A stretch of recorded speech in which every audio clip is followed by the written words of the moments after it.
Okay, that was annoying. My video got cut off, not by being out of space on my phone, and not by my phone overheating, which are the two, or not by me bumping the screen, which are the top three things that usually cause my iPhone to stop recording video, but because a EBS notice popped up. You know, the annoying things where your phone goes beep, beep, beep, and then you get a weather notice telling me flash forward warning, blah, blah, blah. I had to read the whole thing. Hello, trying to drive. Yeah, it's been a monsoon season, this monsoon season. I understand what that entails. I'm from here. And yeah, I can see there's some clouds and shit, but damn. Why did that have to stop my video?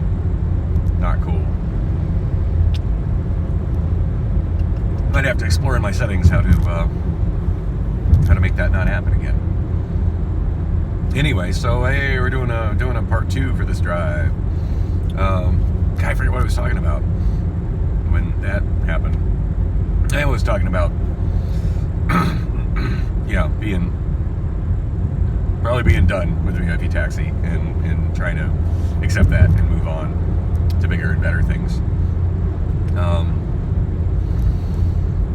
To making Karaoke by Dan successful again. And to yeah, maybe making a card with my name on it. This is audio video consultant. Also a successful thing. I mean, that's something I've always kind of thrown myself out as, and I don't feel like I've been paid much money for it, but I've certainly had, some bars take advantage of it, and some have paid me for it, and some have just kind of, hey, can you fix this? Can you fix this? And I've just happily done it for nothing. And honestly, I'm always happy to, fix in any bar where I'm doing karaoke. I'm always happy to, do whatever to make the sound of the video better. That's what I do. Anyway, make sure I remember the names. They're out of my mind. Kevin and Adam. Adam and Kevin. Kevin and Adam.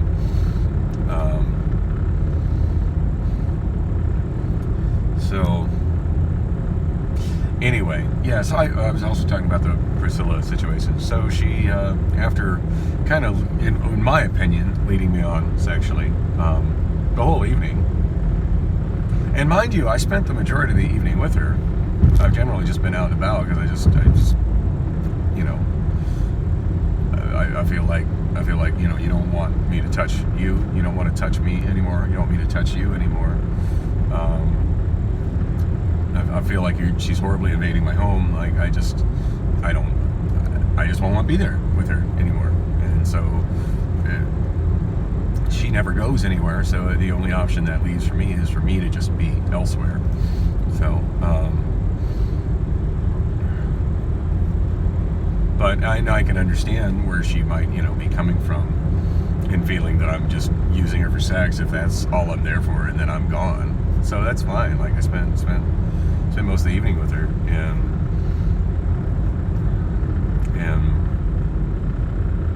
she made dinner, and I actually ate it, and I'm sure I've given my opinion on how I feel about home cooked food. I'm not a fan, and I said I've only really got 2 friends whose food cooking I really enjoy, and that's Corey and Pat. And Priscilla's not on that list. And to be fair, like sometimes I do enjoy her cooking. Sometimes I do. And to be even more fair, last night, the food she made last night was excellent. Quite enjoyed it. At one point, she did come in and say, do you want rice or potatoes? I was like, yeah, that sounds great. And she got really upset with that answer. It's like, well, what do you want? I'm like, yeah, rice or potatoes. Like, yes. And I don't know why that's such a, it seemed like a pretty simple situation of question being asked and answered. But what do you want? I'm like, rice or potatoes, or rice and potatoes. That's all good. Yeah, sounds fabulous. And to be honest, what I want is not to be asked questions like that. Like, I'm not the one cooking. Don't give a fuck. Surprise me, make it not suck.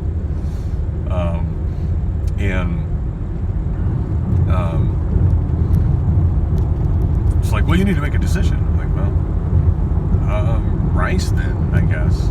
I definitely, I generally prefer rice and potatoes. And I do generally prefer rice and potatoes, but that's all dependent on how well the rice is prepared and how well the potatoes are prepared.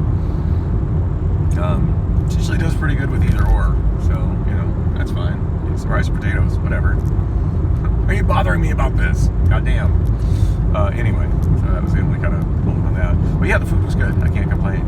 But yeah, I stayed there and, I ate with her and ate her cooking. And I certainly had a great opportunity to break away because I did have to do a mail run at like 8:45.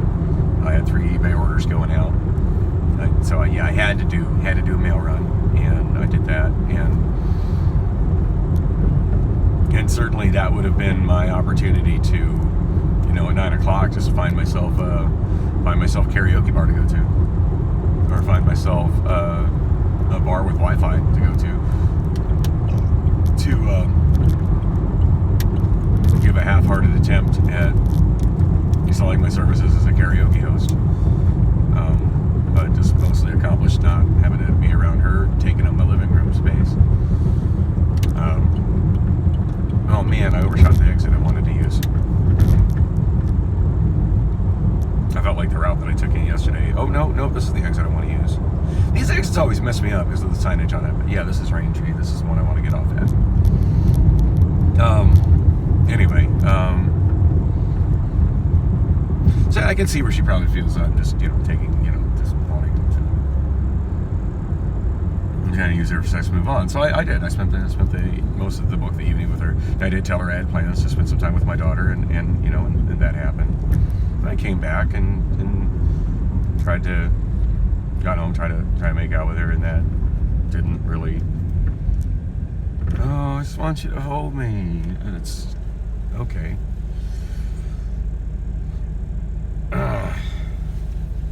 Yeah, that doesn't. If that doesn't end with more than holding you, that's teasing in my book. But yeah, that's pretty much where it ended. So anyway, that's fine. Whatever.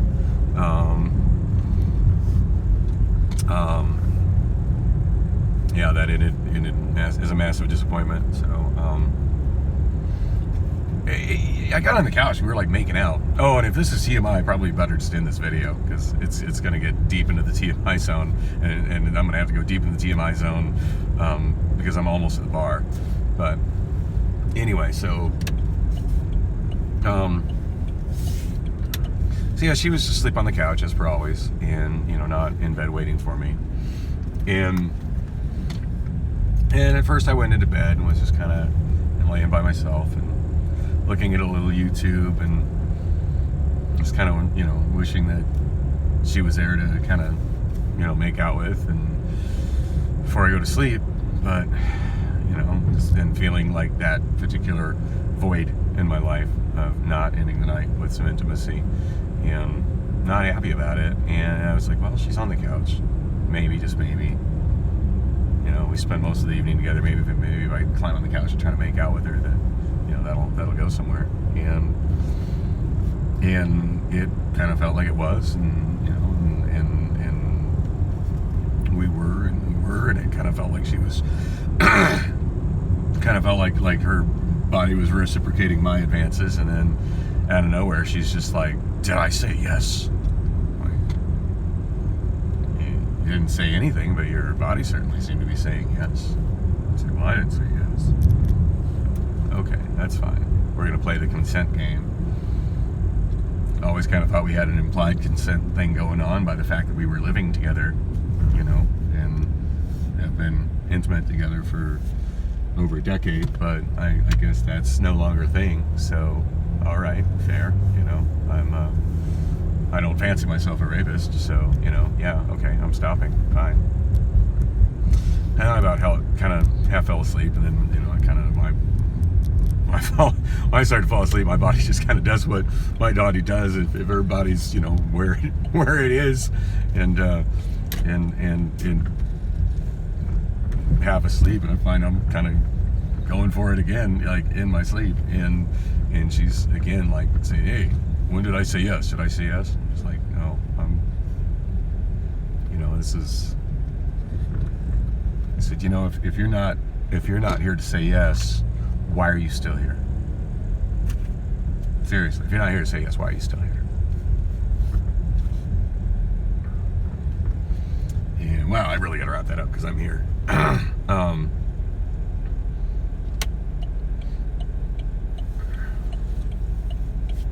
Anyway, I'm going left. You're going straight. I have a blinker on. Why are you not going?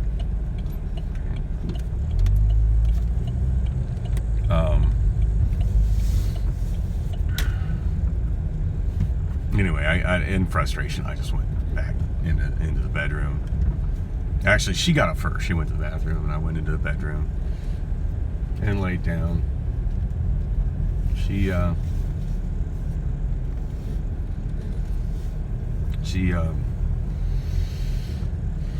goes into the bedroom, and she's there, and she comes in and starts kind of cuddling with me, and it kind of feels like, we're making out. She's like, "Oh, I just want to cuddle." And I did a little bit of that, and of course we're kind of talking about the stuff I mentioned that we were talking about earlier, but yeah, it ended up with, no full-on bedroom fun, and she's like, "Well, what are you putting on me that you're not having it, aren't you? So aren't you, if and I was just like, why don't you let this day end on a good note, or why don't you let the day start the day good for us, like, but I have, start the day like that. That'd be a great start of the day. Well, she's like, "It's kind of the end of your day." I said, "Yeah, but I mean, that's fine. I'm gonna sleep for a couple hours, but then I'll wake up, and I'll wake up in a much better frame of mind, and I'll be feeling better about you and feeling better about life and everything." She's like, "Well, I don't know why you're putting your happiness on me. I mean, you're gonna get up and do what's best for you, and you should do that whether we have sex or not." And okay, that's fair. And I need to not just have those days where it's like, God, I'm just so sexually frustrated with the situation with her that I just don't want to get out of bed. I need to not put that on her. But on the same token, like, if I'm not getting that positive energy from her, she needs to not take it personally if I go looking for that positive energy from someone else.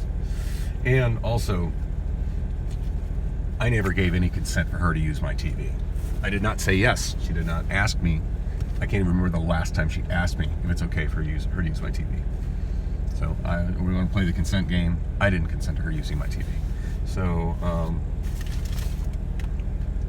I have both remotes. One of them, which I had because I'm going to help Tony with her TV today, but the other one, yeah.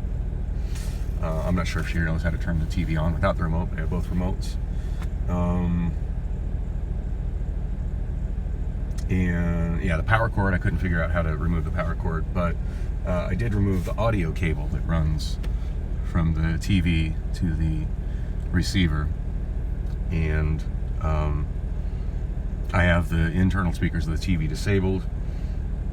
Even I'm sure there's a universal remote that will probably turn on the TV, and there's volume knobs. There's buttons on the TV, but there is no menu button on the TV. There's no way to access the menu of the TV without the actual remote, and there's no way to enable the speakers off the remote. So she can look at it, I guess, if she gets creative, but there's not going to be sound. I don't think she has the skills needed to connect the sound to the receiver. So see how that goes. That's fair, I'll play the consent game. I'm down to play the consent game. Anyway, I'm here. I need to go be an audio-video consultant. Thanks for coming along for my psychosis, and there will be more.